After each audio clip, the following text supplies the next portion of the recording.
ನಮಸ್ಕಾರ, ನೀವು ನೋಡ್ತಾ ಇದ್ದೀರಾ ಏಷ್ಯಾನೆಟ್ ಸುವರ್ಣ ನ್ಯೂಸ್. ನಾನು ಶ್ವೇತಾ ಆಚಾರ್ಯ. 1 PM ನ್ಯೂಸ್ ಎಕ್ಸ್ಕ್ಲೂಸಿವ್ ಆದಂತಹ ಸ್ಟೋರಿಯನ್ನ ಇವತ್ತಿನ 1 PM ನ್ಯೂಸ್ ನಲ್ಲಿ ನೋಡೋಣ. ರಾಜಕೀಯದ ಸುದ್ದಿಯೂ ಇದೆ ಇವತ್ತಿನ 1 PM ಎಕ್ಸ್ಕ್ಲೂಸಿವ್ ನಲ್ಲಿ. ಜೊತೆಗೆ ದರ್ಶನ್ ಅಂಡ್ ಗ್ಯಾಂಗ್ ಕುರಿತಾದಂತಹ ಸ್ಫೋಟಕ ಸುದ್ದಿಯೂ ಇದೆ. ಈ ಎಲ್ಲಾ ಸುದ್ದಿಗಳನ್ನು ಕೂಡ ಇವತ್ತಿನ 1 PM ನಲ್ಲಿ ಇನ್ ಡೀಟೇಲ್ ಆಗಿ ಎಕ್ಸ್ಕ್ಲೂಸಿವ್ ಆಗಿ ನಿಮ್ಮ ಮುಂದೆ ಇಡ್ತೀವಿ. ಕಾಂಗ್ರೆಸ್ ಸರ್ಕಾರದಲ್ಲಿ ಡಿಸಿಎಂ ದಂಗಲ್ ಅನ್ನೋದು ತಾರಕಕ್ಕೇರಿದೆ. ಇವತ್ತು ನೆನ್ನೆ ವಿಚಾರ ಅಲ್ಲ ಇದು. ಡಿಸಿಎಂ ದಂಗಲ್ ಲೋಕಸಭೆ ಚುನಾವಣೆಗೂ ಮುನ್ನ ಈ ಡಿಸಿಎಂ ವಿಚಾರ ಬಹಳ ಜೋರಾಗಿ ಚರ್ಚೆ ಆಗ್ತಾ ಇದೆ. ಈಗಂತೂ ಎರಡು ಬಣದ ನಡುವೆ ಟಾಪ್ ಫೈಟ್ ಅನ್ನೋದು ಬಹಳ ಜೋರಾಗಿದೆ. ಎಲ್ರಿಗೂ ಗೊತ್ತೇ ಇದೆ, ಸಿದ್ದರಾಮಯ್ಯ ಮತ್ತು ಡಿಕೆಶಿ ಬಣ. ಈಗೇನಾಗಿದೆ ಪರಿಸ್ಥಿತಿ ಅಂತ ಅಂದ್ರೆ, ಸಮುದಾಯವಾರು ಡಿಸಿಎಂಗೆ ಕೊಡಬೇಕು ಅನ್ನುವಂತಹ ಪಟ್ಟು ಬಹಳ ಜೋರಾಗಿದೆ. ಅಂದ್ರೆ ಜಾತಿ ಆಧಾರವಾಗಿ, ಸಮುದಾಯದ ಆಧಾರವಾಗಿ ಡಿಸಿಎಂ ಪಟ್ಟ ಕೊಡಬೇಕು ಅಂತ ಈಗ ಡಿಸಿಎಂ ಡಿಕೆ ಶಿವಕುಮಾರ್. ಅದರ ಜೊತೆಗೆ ಮತ್ತೆ 3 ಸಿಎಂ ಡಿಸಿಎಂ ಪಟ್ಟ ಇಲ್ಲಿ ಬೇಕು ಅನ್ನುವಂತಹ ಪಟ್ಟನ್ನ ನಾಯಕರು ಹಿಡಿದಿದ್ದಾರೆ. ಹೈಕಮಾಂಡ್ಗೆ ಈ ವಿಚಾರ ಏನಿದೆ, ಇದು ಬಹಳ ದೊಡ್ಡ ತಲೆನೋವಾಗಿದೆ. ಬಣ ಬಡಿದಾಟ ಏನಿದೆ, ಇದನ್ನ ಕಂಟ್ರೋಲ್ ಮಾಡೋದು ಬಹಳ ದೊಡ್ಡ ಟಾಸ್ಕ್ ಆಗಿದೆ. ಡಿಸಿಎಂ ಆಯ್ಕೆ ವಿಚಾರವಾಗಿ ಶಾಸಕರು, ಸಚಿವರು ಮಾತಾಡ್ತಾ ಇದ್ದಾರೆ. ಲೋಕಸಭೆ ಚುನಾವಣೆಗೂ ಮುನ್ನ ಬಹಳ ಖಡಕ್ ಆದಂತಹ ಸೂಚನೆಯನ್ನ ಹೈಕಮಾಂಡ್ ಕೊಟ್ಟಿತ್ತು. ಯಾರು ಕೂಡ ಡಿಸಿಎಂ ಸಿಎಂ ಬದಲಾವಣೆ ಈ ವಿಚಾರವಾಗಿ ಮಾತನಾಡಬಾರದು ಬಹಿರಂಗವಾಗಿ ಅಂತ. ಆದ್ರೆ ಈಗ ಲೋಕಸಭೆ ಚುನಾವಣೆ ಮುಗಿದಿದೆ, ಈಗ ಮತ್ತೆ ಈ ವಿಚಾರ ಮುನ್ನೆಲೆಗೆ ಬಂದಿದೆ.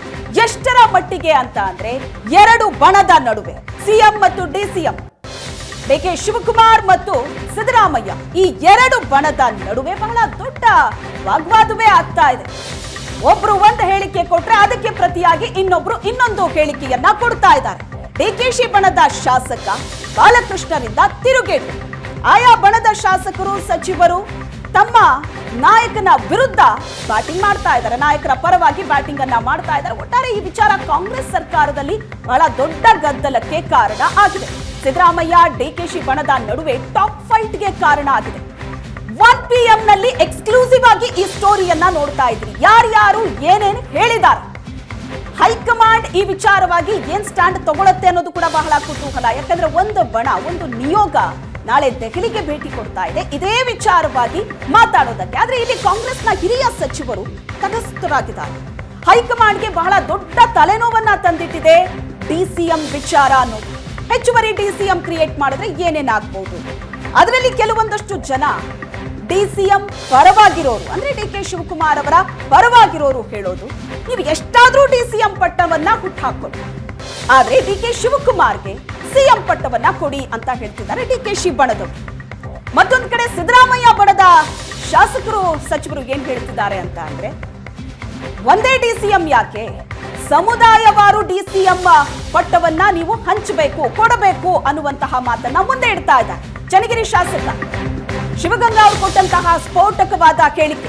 ಮತ್ತೊಂದು ಕಡೆ ಡಿಸಿಎಂ ದಂಗಲ್ ಜೋರಾಗಿದೆ, ಮಾತುಕತೆ, ಚರ್ಚೆ, ವಾಗ್ವಾದ ಜೋರಾಗಿದೆ. ಅದರ ನಡುವಲ್ಲಿ ಡಿಸಿಎಂ ಪಟ್ಟಕ್ಕಾಗಿಯೂ ಕೂಡ ಬಹಳ ಪೈಪೋಟಿ ನಡೀತಾ ಇದೆ. ಲಿಸ್ಟ್ ಅಲ್ಲಿ ಯಾರ್ಯಾರಿದ್ದಾರೆ?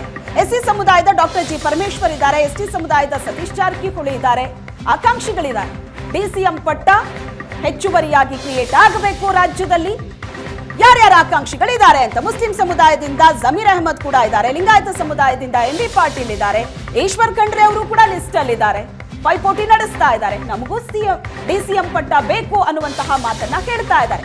ಸಮುದಾಯವಾದ ಪ್ರಬಲ ಸಮುದಾಯ ರಾಜ್ಯದಲ್ಲಿ, ನಮಗೂ ಡಿಸಿಎಂ ಪಟ್ಟವನ್ನ ಕೊಡಿ. ನಮ್ಮ ಸಮುದಾಯದವರು ಕೂಡ ವೋಟ್ ಮಾಡಿದ್ದಾರೆ.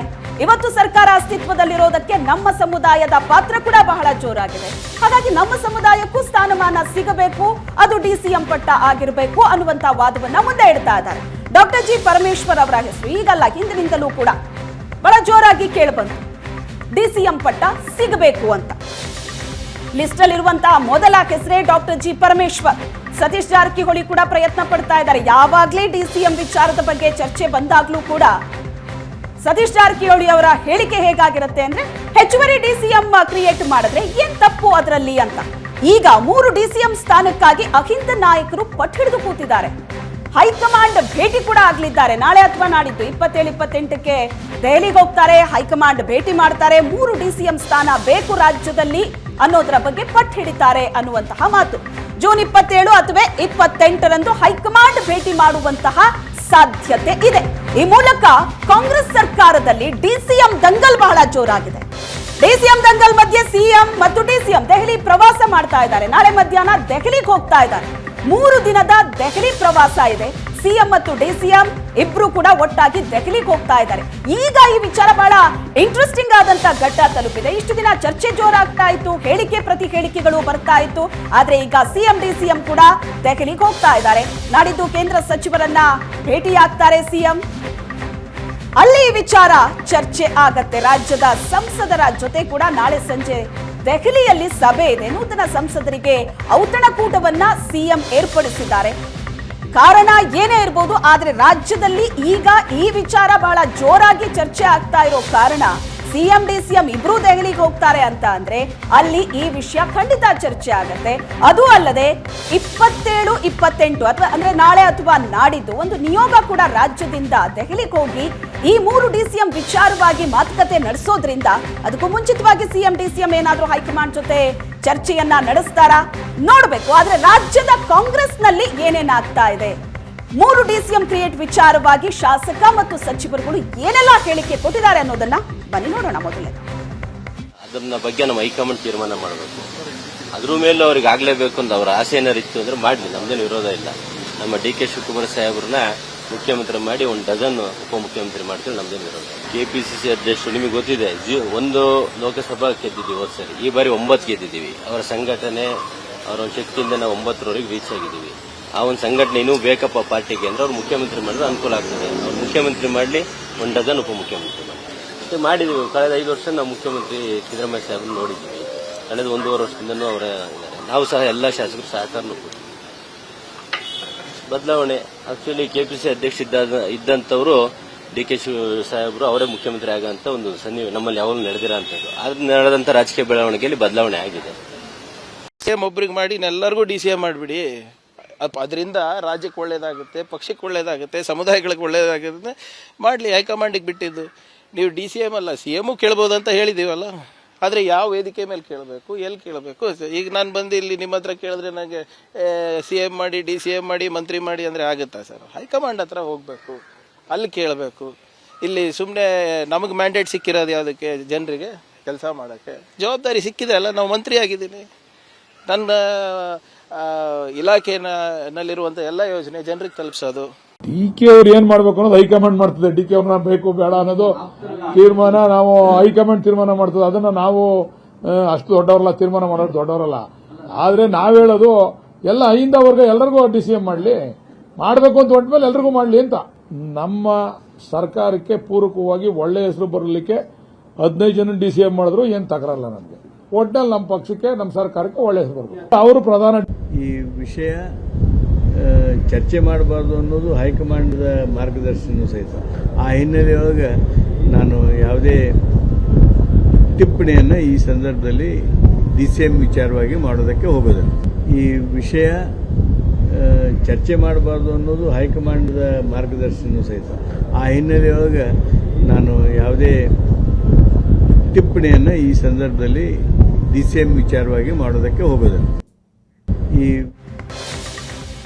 ಇದು ಶಾಸಕ ಮತ್ತು ಸಚಿವರ ಮಾತು. 3 DCM ವಿಚಾರವಾಗಿ ಏನೇನು ಹೇಳಿದ್ರು ಅಂತ ಈ ಬಗ್ಗೆ ಹೆಚ್ಚಿನ ಡೀಟೇಲ್ಸ್ ಕೊಡ್ತಾರೆ. ಏನಾಗ್ತಾ ಇದೆ ಕಾಂಗ್ರೆಸ್ನಲ್ಲಿ ಇನ್ಸೈಡ್ ಸ್ಟೋರಿ ಅನ್ನೋದರ ಬಗ್ಗೆ ನಮ್ಮ ಕಾಂಗ್ರೆಸ್ ಬೀಟ್ನ ರಿಪೋರ್ಟರ್ ಆಗಿರುವಂತಹ ಮಾರುತೇಶ್ ನಮ್ಮ ಜೊತೆ ನೇರ ಸಂಪರ್ಕದಲ್ಲಿದ್ದಾರೆ. ಮಾರುತೇಶ್, ಈಗ ರಾಜ್ಯದಲ್ಲಿ ಕಾಂಗ್ರೆಸ್ ಸರ್ಕಾರ ಅಧಿಕಾರಕ್ಕೆ ಬಂದಂತ ಸಂದರ್ಭದಲ್ಲೇ ಸಿಎಂ ಆಗಿ ಸಿದ್ದರಾಮಯ್ಯನವರು ಅಲಂಕರಿಸಿದ್ರು ಪಟ್ಟವನ್ನ, DCM ಆಗಿ DK ಶಿವಕುಮಾರ್. ಅಲ್ಲಿಗೆ ಒಂದು ಪವರ್ಫುಲ್ ಸ್ಥಾನ ತನಗೆ ಬೇಕು ಅಂತ ಪಟ್ಟು ಹಿಡ್ದೇನೆ DCM ಸ್ಥಾನದಲ್ಲಿ DK ಶಿವಕುಮಾರ್ ಕೂತಿತ್ತು. ಈಗ ಇನ್ನೂ 3ರನ್ನ DCM ಮಾಡ್ತೀವಿ ಅಂದ್ರೆ ಅದಕ್ಕೆ DK ಶಿವಕುಮಾರ್ ಒಪ್ಪೋದಿಲ್ಲ. ಸಹಜ, ಅವರು CM ಸ್ಥಾನದ ಮೇಲೆ ಆಗ ಕಣ್ಣಿಡ್ತಾರೆ ಅಂತ. ಸೊ ಈ ಬೆಳವಣಿಗೆ ಏನ್ ಹೇಳ್ತಾ ಇದೆ ಇದು? ಅಂದ್ರೆ ಈಗ DKಶಿ ಅವರ ಬಲವನ್ನ ಕುಗ್ಗಿಸುವಂತಹ ಪ್ರಯತ್ನವಾ ಅಥವಾ ಇದೊಂದು ಮೈಂಡ್ ಗೇಮ್ ನಡೀತಾ ಇದೆಯಾ ಕಾಂಗ್ರೆಸ್ನ ಒಳಗೊಳಗೆ? ಏನಂತ ಅನಿಸ್ತದೆ? ಶ್ವೇತಾ, ನಿಶ್ಚಿತವಾಗಿಯೂ DK ಶಿವಕುಮಾರ್ ಅವರನ್ನ ಟಾರ್ಗೆಟ್ ಮಾಡಿದ್ದಾರೆ ಅನ್ನೋದ್ರಲ್ಲಿ ಯಾವುದೇ ಅನುಮಾನ ಇಲ್ಲ. ಅದಕ್ಕೆ ಸಕಾರಣವನ್ನು ಕೂಡ DCM ಆಗಬೇಕು ಹೆಚ್ಚುವರಿ ಅನ್ನುವಂಥದ್ದು ಏನು ಹೇಳ್ತಾ ಇದ್ದಾರೆ, ಆ ಸಚಿವರ ಮುಂದೆಯೂ ಕೂಡ ಸಕಾರಣಗಳು ಕೂಡ ಇದಾವೆ. ಏನು ಅದು ಸಕಾರಣ ಅಂತ ನೋಡಿದಾಗ, ಲೋಕಸಭಾ ಚುನಾವಣೆಯಲ್ಲಿ ಹಳೆ ಮೈಸೂರು ಭಾಗದಲ್ಲಿ ಒಕ್ಕಲಿಗರು ಕಾಂಗ್ರೆಸ್ ಕೈ ಹಿಡಿಲಿಲ್ಲ. DK ಶಿವಕುಮಾರ್ ಅವರು ಒಕ್ಕಲಿಗರ ಪ್ರಭಾವಿ ನಾಯಕರು, ಆ ಕಾರಣಕ್ಕಾಗಿ ಅವರನ್ನ DCM ಮಾಡಲಾಗಿತ್ತು. ಅವರು ಒಬ್ಬರೇ DCM ಇರಬೇಕು, ಜೊತೆಗೆ KPCC ಅಧ್ಯಕ್ಷರಾಗಿಯೂ 1 ವರ್ಷ ಮುಂದುವರಿಬೇಕು ಅನ್ನುವಂತ ಪಟ್ಟನ್ನ ಹಿಡಿದಿದ್ದ ಕಾರಣಕ್ಕಾಗಿಯೇ CM ಆಯ್ಕೆ ಸಂದರ್ಭದಲ್ಲಿ ಒಂದಷ್ಟು ಗೊಂದಲಗಳು ಕೂಡ ಉಂಟಾಗಿತ್ತು. ಸೊ ಈಗ ಹಳೆ ಮೈಸೂರು ಭಾಗದಲ್ಲಿ ಲೋಕಸಭಾ ಚುನಾವಣೆಯನ್ನ ಗೆಲ್ಲೋದಕ್ಕೆ ಸಾಧ್ಯ ಆಗಲಿಲ್ಲ. ಅದರ ಹೊಣೆ DK ಶಿವಕುಮಾರ್, ಅದರ ಹೊಣೆಗಾರರು ಅವರು ಅನ್ನುವಂತಹ ಕಾರಣವನ್ನ ಮುಂದಿಟ್ಟು ಈಗ ಹೆಚ್ಚುವರಿ DCM ಮಾಡಬೇಕು ಅನ್ನುವಂತ ಒತ್ತಾಯವನ್ನ ಕೇಳ್ತಾ ಇರುವಂತವರು ಮುಂದಿಟ್ಟಿದ್ದಾರೆ. ವಿಧಾನಸಭಾ ಅಂದ್ರೆ ಲೋಕಸಭಾ ಚುನಾವಣೆಗೂ ಮುನ್ನ ಕೂಡ ಈ ಡಿಮ್ಯಾಂಡ್ ವ್ಯಕ್ತಪಡಿಸಿದಾಗ ಹೈಕಮಾಂಡ್ ಮಧ್ಯಪ್ರವೇಶ ಮಾಡಿ ಎಲ್ರಿಗೂ ವಾರ್ನ್ ಮಾಡಿತ್ತು. ಎಲ್ಲರೂ ಕೂಡ ಬಹಿರಂಗವಾಗಿ ಯಾರು ಮಾತನಾಡಬಾರದು, ಲೋಕಸಭಾ ಚುನಾವಣೆ ಆಗುವ ತನಕ ಈ ವಿಚಾರವನ್ನ ಪ್ರಸ್ತಾಪ ಮಾಡಬಾರದು ಅನ್ನುವಂತ ವಿಚಾರವನ್ನ ಮುಂದೆ ಇಟ್ಟಿದ್ರು.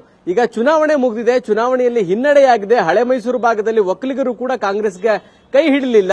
ಅದರ ಹೊಣೆಗಾರರು DKಶಿ ಅನ್ನುವಂಥದ್ದನ್ನ ಟಾರ್ಗೆಟ್ ಮಾಡೋದ್ರ ಮೂಲಕ ಹೆಚ್ಚುವರಿ DCMಗೆ ಪಟ್ಟು ಹಿಡಿದಿದ್ದಾರೆ. ಈಗ ಪಟ್ಟು ಹಿಡಿತಾ ಇರುವಂತವರು ಯಾರು ಅಂತ ನೋಡಿದಾಗ ಮುಖ್ಯಮಂತ್ರಿಗಳ ಆಪ್ತ ಸಚಿವರು ಮತ್ತು ಮುಖ್ಯಮಂತ್ರಿಯ ಬಣದಲ್ಲಿ ಗುರುತಿಸಿಕೊಂಡಿರುವಂತಹ ಸಚಿವರು. ಆ ಕಾರಣಕ್ಕಾಗಿ DK ಶಿವಕುಮಾರ್ ಅವರನ್ನ ಹಣಿಬೇಕು ಅನ್ನುವಂತಹ ನೇರ ಕಾರಣ DCM ಆಯ್ಕೆಗೆ ಪಟ್ಟು ಹಿಡಿದಿರೋದು ಅನ್ನೋದ್ರಲ್ಲಿ ಯಾವುದೇ ಅನುಮಾನ ಇಲ್ಲ. ಆದ್ರೆ DK ಶಿವಕುಮಾರ್ ಈ ಹಿಂದೆ ಕೂಡ ಅದೇ ಪಟ್ಟನ್ನು ಹಿಡಿದಿದ್ರು, ಅಂದ್ರೆ ಒಬ್ಬರೇ DCM ಇರಬೇಕು ಅನ್ನುವಂತ ಪಟ್ಟನ್ನ ಹಿಡಿದಿದ್ರು. ಆ ಕಾರಣಕ್ಕಾಗಿ ಅವರ ಬೆಂಬಲಿತ ಶಾಸಕರು ಸಚಿವರು ಕೂಡ DCM ಪರವಾಗಿ ಬ್ಯಾಟಿಂಗ್ ಮಾಡ್ತಿದ್ದಾರೆ. DCM ಅವರನ್ನೇ ಮುಖ್ಯಮಂತ್ರಿ ಮಾಡಿ ಉಳಿದಂತೆ ಡಜನ್ DCMಗಳನ್ನ ಮಾಡ್ಕೊಳ್ಳಿ ಅನ್ನುವಂತಹ ಪ್ರತಿಕ್ರಿಯೆಗಳು DCM ಬಣದಲ್ಲಿ ಇರ್ತಕ್ಕಂತಹ ಶಾಸಕರಿಂದ ವ್ಯಕ್ತವಾಗ್ತಾ ಇದೆ. ಹಾಗಾಗಿ ಈ DCM ಆಯ್ಕೆ ಅನ್ನುವಂಥದ್ದು ಒಂದು ತಾವು DCM ಆಗಬೇಕು ಅನ್ನುವಂತ ಬಯಕೆ ವ್ಯಕ್ತಪಡಿಸಿದವರಿಗೆ ಈ ಹಿಂದೆ DK ಶಿವಕುಮಾರ್ ಕಡಿವಾಣ ಹಾಕಿ ನಾನೊಬ್ಬನೇ DCM ಇರಬೇಕು ಅನ್ನುವಂತಹ ಹಠವನ್ನ ಸಾಧಿಸಿದ್ರು. ಈಗ ಲೋಕಸಭಾ ಚುನಾವಣೆ ಆದ ಮೇಲೆ DCM ಪಟ್ಟು ಹಿಡಿದಂತಹ ಸಚಿವರುಗಳು ಈಗ ಅದನ್ನ ಇನ್ನೊಂದು ಹಂತಕ್ಕೆ ತೆಗೆದುಕೊಂಡು ಹೋಗಿ DK ಶಿವಕುಮಾರ್ ಅವರನ್ನ ಹಣಿಯುವಂತ ಪ್ರಯತ್ನವನ್ನ ಮಾಡ್ತಿದ್ದಾರೆ. ಮತ್ತು ಇದು ಸೂಕ್ತ ಸಂದರ್ಭ ಅನ್ನುವಂಥದ್ದು ಕೂಡ ಆ ಸಚಿವರಿಗೆ ಅರಿವಿದೆ. ಅದಕ್ಕೆ ಕಾರಣಗಳನ್ನು ಕೂಡ ಅವರು ಮುಂದಿಟ್ಟು ವಾದ ಮಾಡ್ತಾ ಇರೋದ್ರಿಂದ ಸಹಜವಾಗಿ ಹೈಕಮಾಂಡ್ ಈಗ ಕೇಳಿಸಿಕೊಳ್ಬೇಕಾದಂತಹ ಪರಿಸ್ಥಿತಿಯಲ್ಲಿ ಇದ್ದಾರೆ.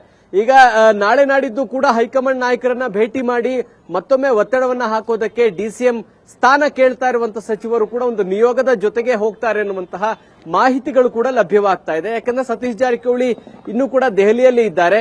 CM ಜೊತೆಗೆ ಜಮೀರ್ ಅಹಮದ್ ಕೂಡ ದೆಹಲಿಗೆ ತೆರಳುತ್ತಾರೆ, ರಾಜಣ್ಣ ಕೂಡ ದೆಹಲಿಗೆ ತೆರಳೋರಿದ್ದಾರೆ. ಎಲ್ಲರೂ ಕೂಡ ಹೈಕಮಾಂಡ್ ನಾಯಕರನ್ನ ಭೇಟಿಯಾಗಿಯೂ ಕೂಡ DCM ಮಾಡಬೇಕು ಅನ್ನುವಂತ ಒತ್ತಡವನ್ನ ಹಾಕುವಂತ ತೀರ್ಮಾನವನ್ನ ತೆಗೆದುಕೊಂಡಿದ್ದಾರೆ. ಆದ್ರೆ ಈಗ ಹೈಕಮಾಂಡ್ ಹಿಂದೆ ನಿರ್ಲಕ್ಷ್ಯ ಮಾಡಿದಾಗೆ ಮಾಡ್ತಾರೆ. ಯಾಕಂದ್ರೆ ಚುನಾವಣೆ ಇತ್ತು ಅನ್ನುವ ಕಾರಣಕ್ಕಾಗಿ ಹೈಕಮಾಂಡ್ಗೆ ಅದರ ಅಗತ್ಯತೆ ಇರಲಿಲ್ಲ. ಈಗ ಈ ಪ್ರಮಾಣದಲ್ಲಿ ಸಚಿವರಿಂದ ಒತ್ತಡ ಬರ್ತಾ ಇರೋದ್ರಿಂದ, ಇದು ಹೆಚ್ಚು ಚರ್ಚೆಗೊಳಪಡ್ತಾ ಇರೋದ್ರಿಂದ ಹೈಕಮಾಂಡ್ ಈ ಬಾರಿ ಇದನ್ನ ನಿರ್ಲಕ್ಷ್ಯ ಮಾಡ್ತಾರಾ ಅಥವಾ ಇದನ್ನ ಕನ್ಸಿಡರ್ ಮಾಡ್ತಾರಾ ಅನ್ನೋದೇ ಕುತೂಹಲವಾಗಿ ಕಾಡ್ತಾ ಇದೆ.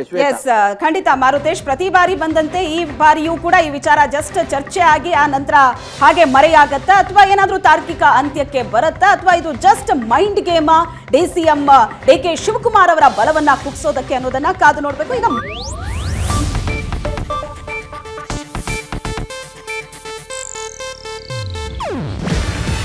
ಇದು ಏಷ್ಯಾನೆಟ್ ನ್ಯೂಸ್ ನೆಟ್ವರ್ಕ್ ಪ್ರಸ್ತುತಿ. ನೀವು ನೋಡ್ತಿದ್ದೀರಾ ಏಷ್ಯಾನೆಟ್ ಸುವರ್ಣ ನ್ಯೂಸ್.